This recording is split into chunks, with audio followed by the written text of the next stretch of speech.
আমাদের ভারপ্রাপ্ত চেয়ারম্যান জনাব তারেক রহমান তিনি তার রাজনীতির প্রধান উদ্দেশ্যই নিয়েছেন যে মানব সেবার মধ্যে দিয়ে রাজনীতির কাজ করা। অর্থাৎ আমি কি করেছি না করেছি, কতটা মিছিল করেছি সেটা নয়, মানুষের সুখে দুঃখে কষ্টে আনন্দ বেদনায়, বিশেষ করে বেদনায় বিএনপির লোকজন তাদের পাশে থাকছে কিনা এটা বড় বিষয়।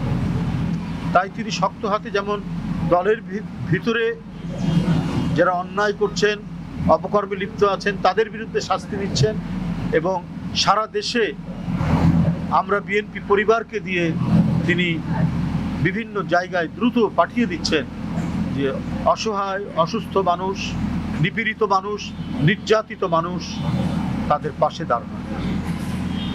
আমি আশা করি আমরা যতটুকু সামর্থ্য ছিল বিএনপি ভারপ্রাপ্ত চেয়ারম্যান তার পক্ষ থেকে আমরা আব্দুর রাজ্জাককে দিয়ে গিয়েছি, সেখানে তাকে সহযোগিতা করা হয়েছে।